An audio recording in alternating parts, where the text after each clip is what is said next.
Hello ಎಲ್ಲರಿಗೂ, ನನ್ನ ಹೆಸರು ಮಂಜುನಾಥ್. ತುಂಬ ಜನರು ನನ್ನ ಫುಲ್ ಸ್ಟ್ಯಾಕ್ ವೆಬ್ ಡೆವಲಪ್ಮೆಂಟ್ ಸೀರೀಸಲ್ಲಿ ಕಮೆಂಟ್ಸ್ ಹಾಕಿದ್ರು, ನಮಗೆ HTML ಮತ್ತು CSS ಅನ್ನು ಕಲಿಸಿ ಅಂತ. ಸೊ ಅದರಿಂದಾಗಿ ಈ ಮಿನಿ ಸೀರೀಸಲ್ಲಿ ನಿಮಗೆ ನಾನು HTML ಮತ್ತು CSS ಇದು ಬೇಸಿಕ್ಸ್ ಎಂತೆಲ್ಲ ನಮ್ಮ ಪ್ರಾಜೆಕ್ಟಿಗೆ ಇಂಪಾರ್ಟೆಂಟ್ ಬೇಕು ಅದನ್ನು ನಾನು ಕಲಿಸಿ ಬಿಡ್ತೇನೆ. ಈ ಸೀರೀಸನ್ನು ನಿಮಗೆ ಕಲಿತ್ರೆ ಕ್ವಿಕ್ಲಿ ನಿಮಗೆ HTML ಮತ್ತು CSS ಇದು ನಾಲೆಜ್ ಸಿಗ್ತದೆ. ಮತ್ತು ನಾವು ನಮ್ಮ ಫುಲ್ ಸ್ಟ್ಯಾಕ್ ವೆಬ್ ಡೆವಲಪ್ಮೆಂಟಲ್ಲಿ ನಾವು ಕೋಡ್ ಮಾಡ್ತಿರುವಾಗ ನಿಮಗೆ HTML ಮತ್ತು CSS ಬಗ್ಗೆ ಎಂಥ ಡೌಟ್ ಬರಲಿಕ್ಕೆ ಚಾನ್ಸ್ ಇಲ್ಲ. ಸೊ ಅದರಿಂದಾಗಿ ಈ ಸೀರೀಸನ್ನು ಎಂಜಾಯ್ ಮಾಡಿ ನಾವೀಗ ಕೋಡ್ ಮಾಡಲಿಕ್ಕೆ ಸ್ಟಾರ್ಟ್ ಮಾಡುವ. ಓಕೆ, ಸೊ ನಿಮಗೆ ಫಸ್ಟಿಗೆ ನಾವು ಇದರಲ್ಲಿ ಬೇಕಾದದ್ದು ಒಂದು ಕೋಡ್ ಎಡಿಟರ್. ಇದರಲ್ಲಿ ನಾವು ನಮ್ಮ HTML ಮತ್ತು CSS ಕೋಡ್ಸ್ಗಳನ್ನು ಬರೆಯೋದು. ನೀವೀಗ code.visualstudio.comಗೆ ಹೋಗಿ ಇಲ್ಲಿ ಡೌನ್ಲೋಡ್ ಫಾರ್ ವಿಂಡೋಸ್ ಅಂತೇಳಿ ಉಂಟು. ಈಗ ನಿಮ್ಮ ಹತ್ರ ವಿಂಡೋಸ್ ಇರೋದೇ ನಿಮ್ಮ ಹತ್ರ ಲಿನಕ್ಸ್ ಅಥವಾ ಮ್ಯಾಕ್ OS ಅನ್ನು ಯೂಸ್ ಮಾಡೋದಾದರೂ ಸಹ ಅದಕ್ಕೆ ಸಹ ಅವೈಲೇಬಲ್ ಉಂಟು. ಇದು ಫ್ರೀ ಎಡಿಟರ್, ಹಾಗಾಗಿರೋದ್ರಿಂದ ಎಂಥ ಪೇ ಮಾಡುವ ಅಗತ್ಯ ಇಲ್ಲ. ಆಲ್ರೆಡಿ ನಿಮ್ಮ ಹತ್ರ ವಿಜುವಲ್ ಸ್ಟುಡಿಯೋ ಇನ್ಸ್ಟಾಲ್ ಆಗಿದ್ದರೆ ಅದನ್ನು ಯೂಸ್ ಮಾಡಿ. ಇಫ್ ಇನ್ಸ್ಟಾಲ್ ಆಗಿರೋದಿದ್ರೆ ಇದನ್ನು ಇನ್ಸ್ಟಾಲ್ ಮಾಡಿ.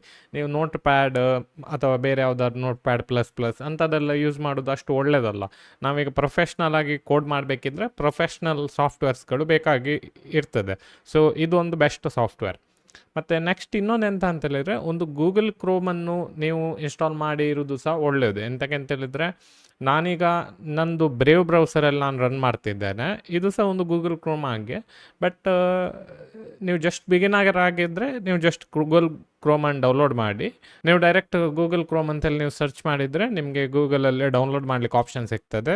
ಸೊ ಡೌನ್ಲೋಡ್ ಕ್ರೋಮ್ ಅಂತೇಳಿ ಮಾಡಿ ಇನ್ಸ್ಟಾಲ್ ಮಾಡಿದರೆ ಆಯಿತು. ವಿಜುವಲ್ ಸ್ಟುಡಿಯೋ ಮತ್ತು ಗೂಗಲ್ ಕ್ರೋಮ್ ಈ ಎರಡು ಸಾಫ್ಟ್ವೇರ್ಗಳು ನಮಗೆ HTML ಮತ್ತು CSS ಕಲೀಲಿಕ್ಕೆ ಬೇಕಾಗ್ತದೆ. ಓಕೆ, ನೀವೀಗ ಇದೆರಡು ಸಾಫ್ಟ್ವೇರನ್ನು ಇನ್ಸ್ಟಾಲ್ ಮಾಡಿದ ನಂತರ ನಿಮ್ಮ ಫೈಲ್ ಎಕ್ಸ್ಪ್ಲೋರರಿಗೆ ಹೋಗಿ, ನಾನೊಂದು ಫೋಲ್ಡರ್ ಕ್ರಿಯೇಟ್ ಮಾಡಿದ್ದೇನೆ ಇದರಲ್ಲಿ ವೆಬ್ ಡೆವಲಪ್ಮೆಂಟ್ ಅಂತ. ನಾನು ಆ ವೆಬ್ ಡೆವಲಪ್ಮೆಂಟಲ್ಲಿ ಇನ್ನೊಂದೊಂದು ಫೋಲ್ಡರ್ ಕ್ರಿಯೇಟ್ ಮಾಡ್ತೇನೆ. ಈ ಫೋಲ್ಡರಿಗೆ ನಾನು ಹೆಸರಿಡ್ತೇನೆ hello HTML CSS. So HTML ಮತ್ತು CSSಗೆ ಹಲೋ ಹೇಳುವ ಫೋಲ್ಡರ್ ಇದು. ಸೊ ಈ ಫೋಲ್ಡರ್ ಕ್ರಿಯೇಟ್ ಆದ ನಂತರ ನಾವು ಇದಕ್ಕೆ ರೈಟ್ ಕ್ಲಿಕ್ ಕೊಟ್ಟು, ನೀವೀಗ ವಿಂಡೋಸ್ 11 ಇರೋದಾದರೆ ಶೋ ಮೋರ್ ಆಪ್ಷನ್ ಅಂತ ಕ್ಲಿಕ್ ಕೊಡಬೇಕು. ನೀವು ವಿಂಡೋಸ್ 10 ಇರೋದಾದರೆ ಡೈರೆಕ್ಟ್ ಇದೇ ಬರ್ತದೆ, ಓಪನ್ ವಿತ್ ಕೋಡ್ ಅಂತೇಳಿ ಕೊಟ್ಟರೆ ಆಯಿತು. ನೀವೀಗ ವಿಜುವಲ್ ಸ್ಟುಡಿಯೋ ಕೋಡ್ ಇನ್ಸ್ಟಾಲ್ ಮಾಡಿರೋದಿದ್ದರೆ ಈ ಆಪ್ಷನ್ ಬರೋದಿಲ್ಲ. ನೀವು ಅದಕ್ಕೆ ಫಸ್ಟಿಗೆ ವಿಜುವಲ್ ಸ್ಟುಡಿಯೋ ಕೋಡನ್ನು ಇನ್ಸ್ಟಾಲ್ ಮಾಡಿ, ಮತ್ತು ಓಪನ್ ವಿತ್ ಕೋಡ್ ಅಂತ ಕೊಟ್ಟ ತಕ್ಷಣ ಒಂದು ಫೋಲ್ಡರ್ ಇದರಲ್ಲಿ ಓಪನ್ ಆಗ್ತದೆ ವಿಜುವಲ್ ಸ್ಟುಡಿಯೋ ಕೋಡಲ್ಲಿ. ಸೊ ನಾವು ಯಾವತ್ತೂ HTML ಪ್ರಾಜೆಕ್ಟನ್ನು ಕ್ರಿಯೇಟ್ ಮಾಡುವಾಗ ನಾವು ಇದೇ ರೀತಿ ಕ್ರಿಯೇಟ್ ಮಾಡಬೇಕು. ಎಂತಕ್ಕಂತೇಳಿದರೆ, ನಾವು ಈ ಫೋಲ್ಡರನ್ನು ನಾವು ಇದರಲ್ಲಿ ಓಪನ್ ಮಾಡಿದರೆ ನಮಗೆ ಇಲ್ಲೇ ಡೈರೆಕ್ಟಾಗಿ ಫೈಲ್ಸ್ಗಳು ಕ್ರಿಯೇಟ್ ಮಾಡಲಿಕ್ಕೆ ಆಗ್ತದೆ. ನಾವೀಗ ಜಸ್ಟ್ index.html ಅಂತ ಫೈಲ್ ಕ್ರಿಯೇಟ್ ಮಾಡುವ. ನಂಗೆ ಗೊತ್ತುಂಟು, ನೀವು ಈಗ ಕಾಲೇಜಲ್ಲಿ ಅಥವಾ ಎಲ್ಲಿಯಾದರೂ ಬೇರೆ ಕಡೆ HTML ಕಲಿಯೋದಾದರೆ ನೀವು ಈ ಫೈಲನ್ನು ನೀವು home.html ಅಂಥದ್ದೆಂತಾದ್ರು ಒಂದು ನೇಮ್ ಕೊಡ್ತೀರಿ. ಬಟ್ ಯಾವತ್ತು ನಾವು HTML ಫೈಲಲ್ಲಿ ಅದರದ್ದು ಒಂದು index.html ಫೈಲ್ ಅದರಲ್ಲಿ ಇರಲೇಬೇಕು. ಇಫ್ ಅದು ಇರೋದಿದ್ದರೆ ನಿಮಗೆ ನೀವು ವೆಬ್ಸೈಟನ್ನು ರಿಲೀಸ್ ಮಾಡ್ತಿರಲ್ಲ, ಆವಾಗ ತುಂಬ ಪ್ರಾಬ್ಲಮ್ ಆಗ್ತದೆ. ಸೊ ಅದರಿಂದ ನೀವೀಗ ಹೋಮ್ ಅಂತ ಥಿಂಕ್ ಮಾಡೋದಾದರೂ ಸಹ ಇದನ್ನು ನೀವು index.html ಅಂತಲೇ ಇಡಿ. ಮತ್ತು login.html ಅಥವಾ ಬೇರೆ about.html ಅದೆಲ್ಲ ಇಡಬೇಡಿ. ನೀವು index.html ಅಂತಲೇ ಇಡಿ. ಮತ್ತೆ ಬೇಕಿದ್ರೆ ಎಷ್ಟು ಫೈಲ್ಸ್ ಬೇಕಿದ್ರೆ ಕ್ರಿಯೇಟ್ ಮಾಡ್ಬೋದು. ನೀವೀಗ ಪ್ರಾಜೆಕ್ಟನ್ನು ಓಪನ್ ಮಾಡಿದ ತಕ್ಷಣ ಬರೋದು ಆ ಫೋಲ್ಡರನ್ನು ನಾವು ಯಾವತ್ತೂ index.html ಅಂತಲೇ ಕರಿಬೇಕು. ನೆಕ್ಸ್ಟ್ ನಾವು ಕೆಲವು ಎಕ್ಸ್ಟೆನ್ಷನನ್ನು ಇನ್ಸ್ಟಾಲ್ ಮಾಡಬೇಕು. ಇಲ್ಲಿ ನಾವು ಕ್ಲಿಕ್ ಕೊಟ್ಟರೆ ಇಲ್ಲಿ ನಾವು ಕ್ರಿಯೇಟ್ ಮಾಡಿದ ಫೋಲ್ಡರ್ಸ್ಗಳು ಬರ್ತದೆ. ಇಲ್ಲಿ ಬೇರೆ ಬೇರೆ ಫೋಲ್ಡರ್ಸ್ಗಳು ಇನ್ನೂ ಸಹ ಕ್ರಿಯೇಟ್ ಮಾಡಲಿಕ್ಕೆ ಉಂಟು. ಬಟ್ ನಾವೀಗ ವಿಜುವಲ್ ಸ್ಟುಡಿಯೋ ಕೋಡಲ್ಲಿ ನಾವು ಎಕ್ಸ್ಟೆನ್ಷನ್ಸ್ ಅಂತಲೇ ಉಂಟು, ಇಲ್ಲಿ ಹೋಗಬೇಕು. ಇಲ್ಲಿ ಹೋಗಿ ನಾವು ಒಂದು ಎಕ್ಸ್ಟೆನ್ಷನನ್ನು ಸರ್ಚ್ ಮಾಡಬೇಕು. ಇದರ ಹೆಸರು ಲೈವ್ ಸರ್ವರ್. ನೀವು ಲೈವ್ ಸರ್ವರ್ ಅಂತ ಕೊಟ್ಟ ತಕ್ಷಣ ಫಸ್ಟಿಗೆ ಬರ್ತದೆ ರಿತ್ವಿಕ್ ಡೇ ಅಂತೇಳಿ ಬರ್ದಿರ್ತದೆ, ಲೈವ್ ಸರ್ವರ್ ಅಂತ ಬರ್ದಿರ್ತದೆ. ಇಲ್ಲಿ ಇನ್ಸ್ಟಾಲ್ ಅಂತೇಳಿ ಕೊಡಬೇಕು ನೀವು. ನಾನು ಅದರಲ್ಲಿ ಆಲ್ರೆಡಿ ಇನ್ಸ್ಟಾಲ್ ಆಗಿದೆ, ಸೊ ಹಾಗೆ ಅನ್ಇನ್ಸ್ಟಾಲ್ ಅಂತೇಳಿ ಬರ್ತದೆ. ನೀವು ಫಸ್ಟ್ ಟೈಮ್ ಇದರಲ್ಲಿ ಹೋಗೋದಾದರೆ ಅಲ್ಲಿ ಇನ್ಸ್ಟಾಲ್ ಅಂತೇಳಿ ಬರ್ತದೆ. ನೆಕ್ಸ್ಟ್ ಅದು ಇನ್ಸ್ಟಾಲ್ ಆದ ನಂತರ ನಾವು HTML ಮತ್ತು CSS ಜರ್ನಿಯನ್ನು ಸ್ಟಾರ್ಟ್ ಮಾಡ್ಬೋದು. ಓಕೆ, ಸೊ ಈಗ ನಾನು ನಿಮಗೆ HTML ಮತ್ತು CSS ಇದ್ದು ಕಾನ್ಸೆಪ್ಟನ್ನು 1 by 1 ಎಕ್ಸ್ಪ್ಲೇನ್ ಮಾಡ್ತಾ ಹೋಗ್ಬೋದು. ಬಟ್ ನಾವು ಹಾಗೆ ಮಾಡೋದಲ್ಲ, ನಾವು ಒಂದು ಡೈರೆಕ್ಟ್ ಪ್ರಾಜೆಕ್ಟನ್ನು ಬಿಲ್ಡ್ ಮಾಡುವ. ಹೆಲೋ ವರ್ಲ್ಡ್ ಅಂತೇಳಿ ನಾವು ಜಸ್ಟ್ ಪ್ರಿಂಟ್ ಮಾಡುವ ಬ್ರೌಸರಲ್ಲಿ HTML ಅನ್ನು ಯೂಸ್ ಮಾಡಿ. ಅದಾದ ನಂತರ ನಾವು ಬೇರೆ ಕಾನ್ಸೆಪ್ಟನ್ನು ಕಲಿಯುವ.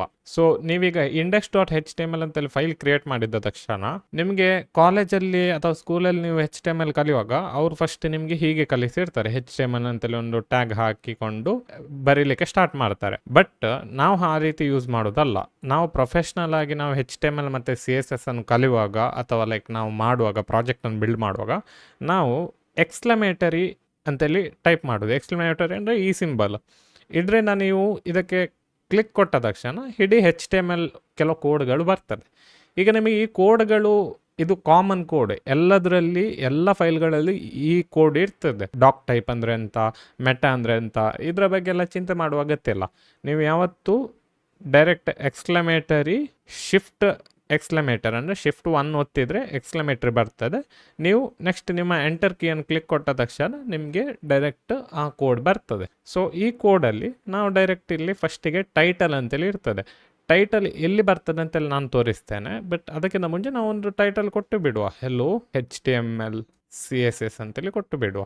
ಅಂದರೆ HTML CSSಗೆ ಹಲೋ ಮಾಡೋದು. ಮತ್ತು ಟೈಟಲ್ ನಂತರ ಬಾಡಿ ಒಳಗೆ ಡೈರೆಕ್ಟ್ ನಾವು H1 ಅಂತೇಳಿ ಒಂದು ಟ್ಯಾಗ್ ಉಂಟು HTML ಅಲ್ಲಿ. ಕೋಡ್ ಬರೆಯುವಾಗ ಹೇಗೆ ಬರಿಬೇಕಂತೇಳಿದರೆ, ನಿಮ್ಮ ಕಾಲೇಜಲ್ಲಿ ನೀವು ಕಲಿಯುವಾಗ ಅಥವಾ ಸ್ಕೂಲಲ್ಲಿ ಕಲಿಯುವಾಗ ಹೀಗೆ ಹಾಕಿ ಮತ್ತೆ H1 ಅಂತೇಳಿ ಟೈಪ್ ಮಾಡೋದಿತ್ತು. ಬಟ್ ನಾವು ಕೋಡ್ ಬರೆಯುವಾಗ ಆ ರೀತಿ ಬರೆಯುವುದಲ್ಲ. ನಾವು ಕೋಡ್ ಬರೆಯುವಾಗ ಡೈರೆಕ್ಟ್ H1 ಅಂತೇಳಿ ಟೈಪ್ ಮಾಡೋದು.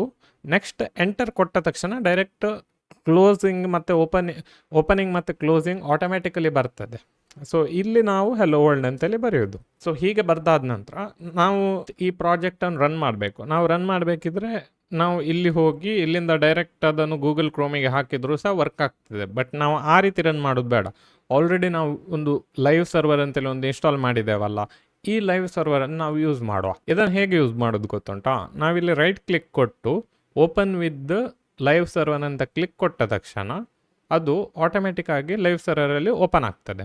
ನೋಡಿ, ಇದೀಗ ಗೂಗಲ್ ಕ್ರೋಮಿಗೆ ಅಥವಾ ನಿಮ್ಮದು ಯಾವುದಾದ್ರು ಡಿಫಾಲ್ಟ್ ಬ್ರೌಸರ್ ಇರ್ತದಲ್ಲ, ಆ ಬ್ರೌಸರಿಗೆ ಹೋಗಿ ಹೆಲೋ ವರ್ಲ್ಡ್ ಅಂತೇಳಿ ಪ್ರಿಂಟ್ ಮಾಡಿ ಕೊಡ್ತದೆ. ಸೊ HTML ಅಲ್ಲಿ ನಾವು ಹೆಲೋ ವರ್ಲ್ಡ್ ಅಂತೇಳಿ ಪ್ರಾಜೆಕ್ಟ್ ಮಾಡಿದ್ದೆವು. ನಾವು ಜಸ್ಟ್ ಈ ಕೋಡನ್ನು ನಾವು ಯೂಸ್ ಮಾಡಿದ ನಂತರ ನಮಗೆ ಹೆಲೋ ವರ್ಲ್ಡ್ ಅಂತೇಳಿ ಬಂತು. ಬಟ್ ಈಗ ನಾವು CSS ಬರಿಬೇಕಲ್ಲ, CSS ಎಲ್ಲಿ ಬರಿಬೋದು? ಸುಲಭದಲ್ಲಿ CSS ಬರಿಬೇಕಿದ್ರೆ ನಾವಿಲ್ಲಿ ಸ್ಟೈಲ್ ಅಂತೇಳಿ ಟೈಪ್ ಮಾಡಬೇಕು.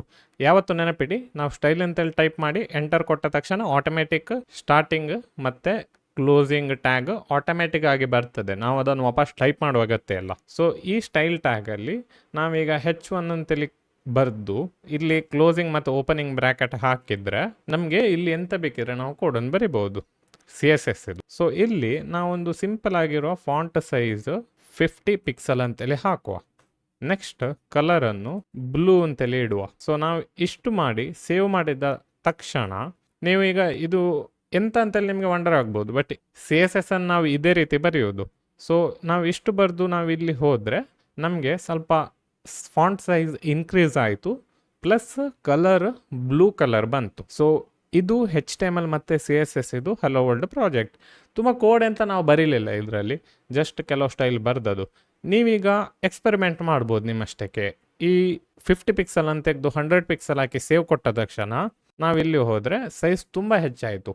ಇದೀಗ ಆಟೋಮೆಟಿಕ್ ಆಗಿ ರಿಫ್ರೆಶ್ ಆಯಿತು. ಎಂತಕ್ಕಂತ ಹೇಳಿದರೆ ನಾವು ಲೈವ್ ಸರ್ವರ್ ಯೂಸ್ ಮಾಡ್ತಿದ್ದೇವೆ. ಇಫ್ ನಾವು ಡೈರೆಕ್ಟಾಗಿ HTMLಗೆ ಅಲ್ಲಿ ಹೋಗಿ ಅದಕ್ಕೆ ಡಬಲ್ ಕ್ಲಿಕ್ ಕೊಡ್ತಿದ್ರೆ ನಾವು Ctrl+R ಅಂತೇಳಿ ಒತ್ತಿ ರಿಫ್ರೆಶ್ ಮಾಡಬೇಕಿತ್ತು. ಬಟ್ ಇದರಲ್ಲಿ ನಾವು ಹಾಗೆ ಮಾಡುವ ಅಗತ್ಯ ಇಲ್ಲ. ಸೊ ಈ ಕಲರನ್ನು ಸಹ ನೀವು ಚೇಂಜ್ ಮಾಡ್ಬೋದು. ಬೇರೆ ಬೇರೆ ಕಲರ್ಸ್ ಆಪ್ಷನ್ ಇದೆ. ವಿಜುವಲ್ ಸ್ಟುಡಿಯೋ ಕೋಡ್ ಅಂತೇಳಿ ಹೇಳಿದೆಲ್ಲ, ಅದನ್ನು ಯೂಸ್ ಮಾಡೋದ್ರಿಂದ ನೀವು ನಿಮಗೆ ಬೇಕಾಗಿರುವ ಕಸ್ಟಮ್ ಕಲರನ್ನು ಸಹ ಯೂಸ್ ಮಾಡ್ಬೋದು. ನಾನೀಗ ಇದನ್ನು ಎಂತಾದರೂ ಓಕೆ, ಈ ಕಲರ್ ತುಂಬ ಚೆನ್ನಾಗಿ ಕಾಣ್ತಾ ಉಂಟು, ಸೊ ಈ ಕಲರನ್ನು ಹಾಕಿ ಜಸ್ಟ್ ಸೇವ್ ಅಂತ ಕೊಟ್ಟರೆ ನಾವಿಲ್ಲಿ ಹೋಗುವಾಗ ಆಟೋಮೆಟಿಕ್ ಆಗಿ ಅದು ಕಲರ್ ಚೇಂಜ್ ಆಗಿರ್ತದೆ. ಸೊ ಇದು HTML ಮತ್ತು CSS ಇದು ಹೆಲೋ ವರ್ಲ್ಡ್ ಪ್ರಾಜೆಕ್ಟ್.